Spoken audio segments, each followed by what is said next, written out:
ত্রয়োদশ জাতীয় সংসদের সংরক্ষিত নারী আসনের নির্বাচনে মনোনয়নপত্র জমা দিয়েছেন বিএনপি ও 11 দলীয় ঐক্যের মনোনীত প্রার্থীরা।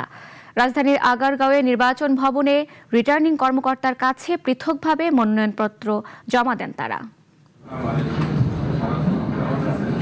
সকালে নির্বাচন কমিশন ভবনে শুরু হয় মনোনয়নপত্র দাখিল কার্যক্রম।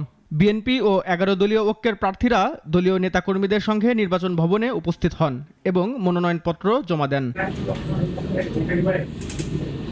মনোনয়ন জমা দিয়ে বিএনপি মনোনীত নারী আসনের প্রার্থীরা বলেন, সবার আগে বাংলাদেশ এই স্লোগানকে সামনে রেখে দল ও দেশের জন্য কাজ করতে চান তারা। প্রথম এজেন্ডাই হচ্ছে মানুষের সেবা করা, মানুষকে খুশি করা।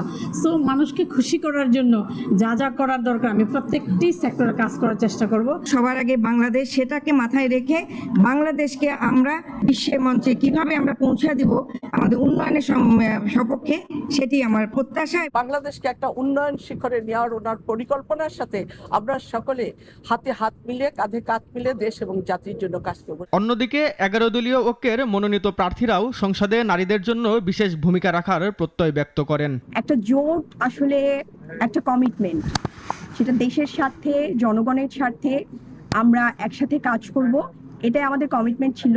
আমার জুলাই 1400 শহীদ পরিবার, 20,000 আহত যোদ্ধা এবং আমার জুলাই যোদ্ধারা যারা আছেন তাদের হয়ে আমি প্রতিনিধিত্ব করব। যেই জুলাইয়ের উপর দাঁড়িয়ে আজকে আমরা এখানে স্বাধীনভাবে কথা বলতে পারছি এবং দেশের 70% মানুষের রায় যেখানে গণভোটের, সেই রায় বাস্তবায়নের জন্য আমরা ঐক্যবদ্ধভাবে কাজ করব।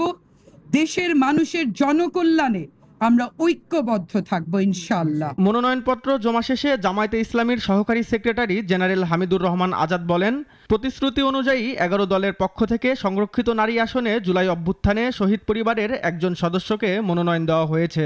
দল এবং জোটের ঊর্ধ্বে শহীদ পরিবারদের প্রতিনিধিত্ব করার জন্য উত্তরায় যে শহীদ হয়েছিল শহীদ জাবের ইব্রাহিমের মাকে আমরা এখানে মনোনয়ন দিয়েছি।